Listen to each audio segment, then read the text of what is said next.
Hello, my warm congratulations and greetings to all those who are watching this video.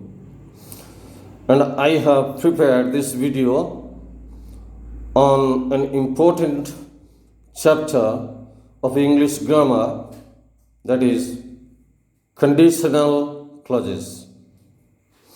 This video has been intensively prepared by me for the teachers, students, and English learners throughout the world. In this video, I have incorporated almost all the important features and aspects of conditional clauses. And I would claim that perhaps this video is one of the rarest videos available on conditional clauses in the world.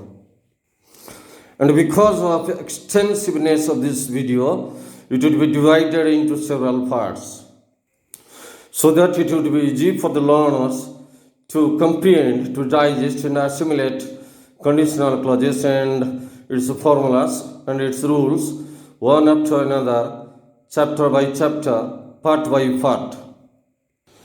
Let me first tell you the features of conditional clauses.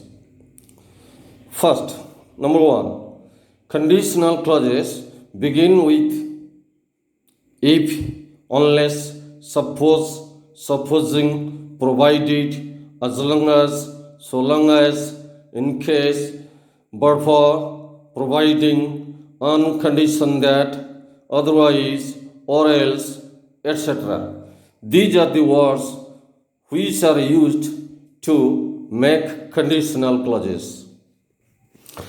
The subordinating conjunction if is generally used to make conditional sentences. The conditional clause belongs to adverb clause. The conditional clause has two parts. One is conditional part, that is if sentence, and the other is the main clause, also known as principal clause. So a conditional clause has an if part and a main part, that is main clause, and therefore the two clauses make a complex sentence.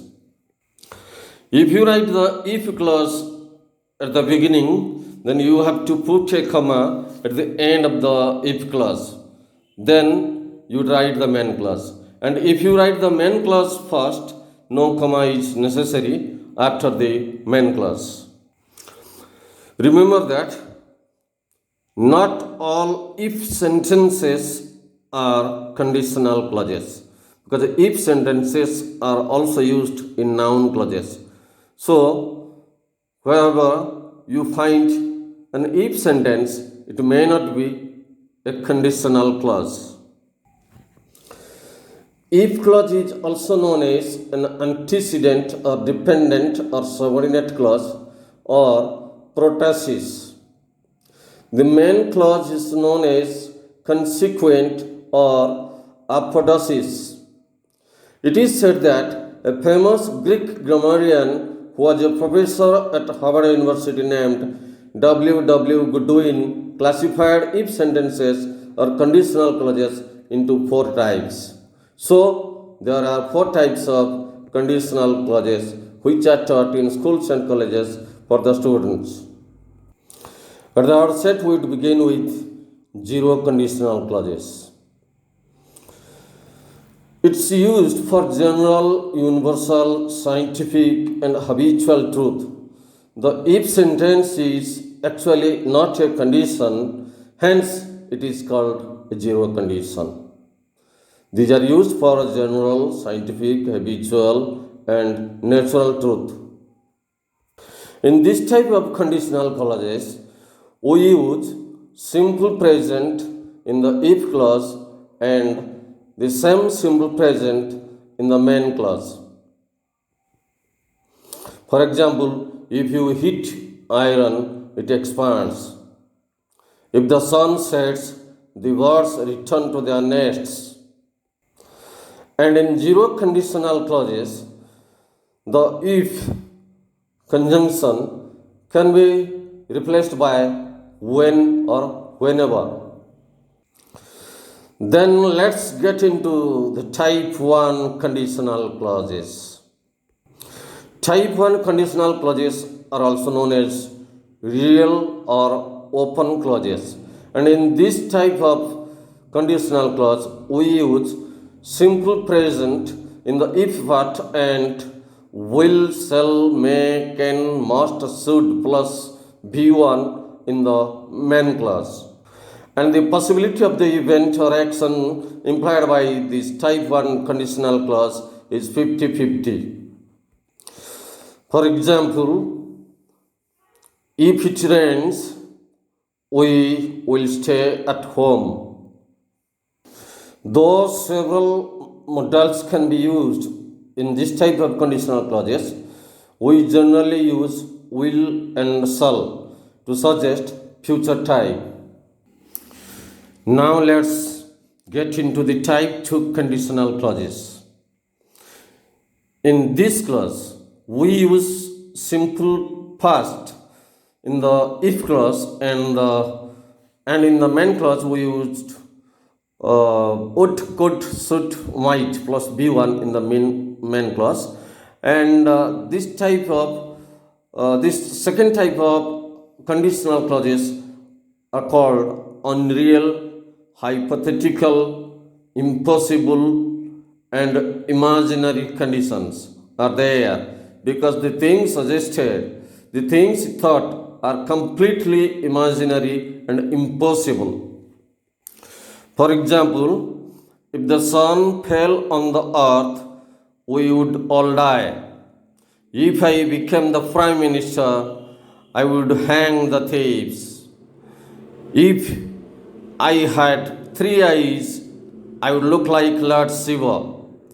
If he was or were my brother, I would buy a gold crown for him. And remember that here was can be replaced by were, but were cannot be replaced by was.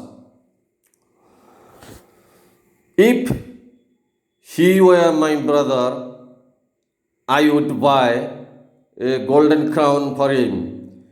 If I knew her address, I would or could or might see her at her residence.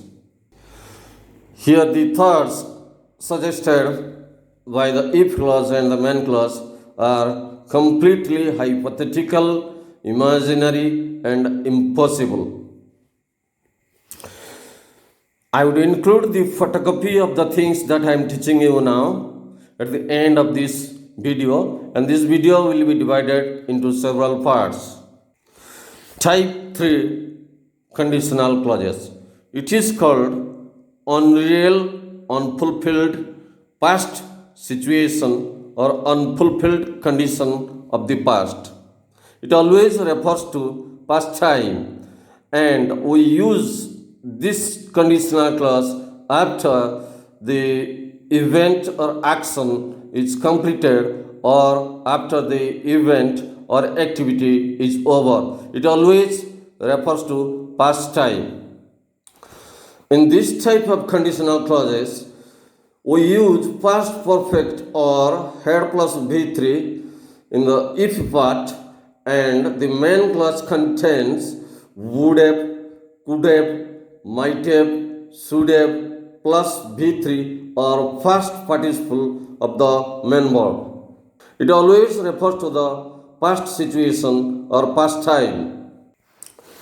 For example, if my sister had worked hard, she would have secured more marks. If you had written an application to the principal, he would not have punished you. And remember that in this type of conditional clauses, if can be replaced by had. In this way, had my sister worked hard, she would have scored more marks. Conditional clauses also suggest past habits. And in this type of conditional clauses, we use simple past in both the main clause and in the if part of the sentence. For example, if my mother rebuked me, I didn't eat. If my son got some money, he visited a cinema. If I saw my friend eating, I didn't meet him. If my father was angry, he scolded my mother. If I fell ill, my mother didn't eat.